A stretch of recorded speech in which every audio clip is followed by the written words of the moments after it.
So what is DNA replication and how does it work? Today I'm going to talk about the steps of DNA replication. DNA replication is the process by which DNA makes a copy of itself during cell division. A first in DNA replication is to unzip the double helix structure of the DNA molecule. This is carried out by an enzyme called a helix, which breaks the hydrogen bonds holding the complementary bases of DNA together, A with T, C with G. The separation of the two single strands of DNA creates a Y shape, called replication fork. The two separation strands will act as templates for making the new strands of DNA.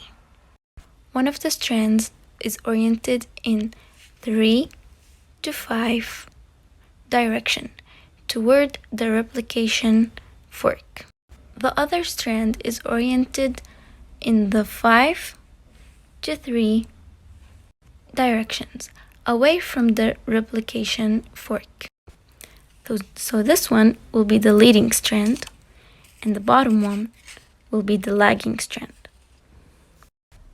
A short piece of RNA called a primer, produced by an enzyme called primase.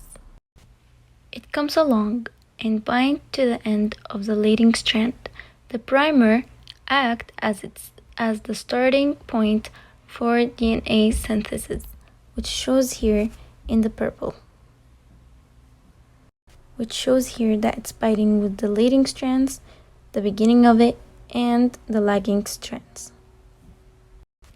DNA polymers binds to the leading strand and then walks along it, adding new complementary nucleotide bases A, C, G, and T to the strand of DNA in the 5 to 3 direction, which shows here in green, 5 to 3 directions. And then chunks of DNA called Okazaki fragments are then added to the lagging strand, also in the 5 to 3 direction. So this sort of replication is called continuous, which is this one, and this one is called the discontinuous, as the Okazaki fragment will need to be joined up. Once all of the bases are matched up, A with T, C with G, an enzyme called exonuclease strip away the primers. The gaps then, where the primer were, are then filled by yet more complementary nucleotide. Right here. It will be all filled after the primer comes. As it shows here, all the primers were filled up by the complementary nucleotide right here in green. So the new strand is proofread to make sure there are no mistakes in the new DNA sequence. Finally, an enzyme called DNA ligase seals up the sequence of DNA into two continuous double strands. The result of DNA replication is two DNA molecules consisting of one new and one old chain of nucleotides.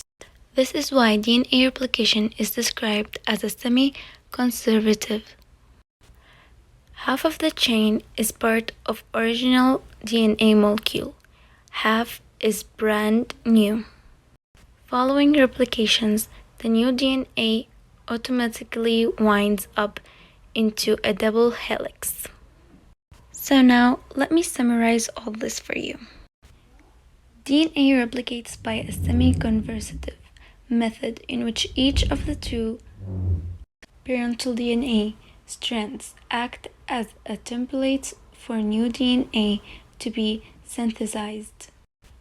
After replication, each DNA has one parental or old strand and one daughter or new strand right here.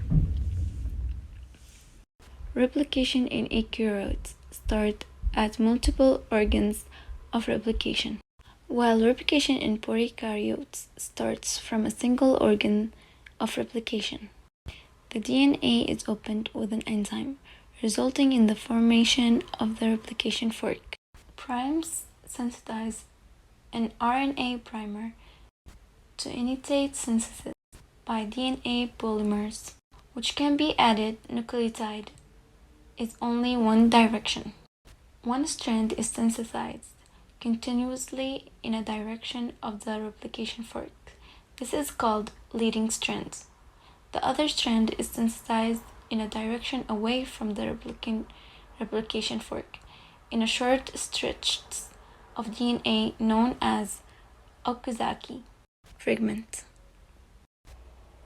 This strand is known as the lagging strand. Once replication is complete, the RNA primer are replaced by DNA nucleotide, and the DNA is sealed with DNA ligase, which just shows all in here, and also there's another diagram which shows in here. There is only one problem. As polymers is unable to extend them without a primer, telomeres, an enzyme with an inbuilt RNA template, extends the end by copying the RNA templates and extending one end of the chromosomes. DNA polymers can then extend the DNA using the primer. In this way, the ends of the chromosomes are protected. Cells have mechanism for repairing DNA.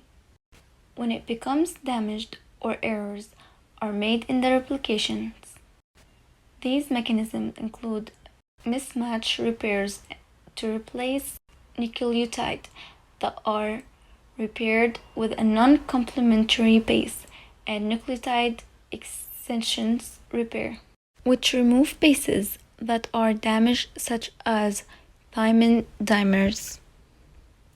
Here is the diagram that shows it. This is before and this is after.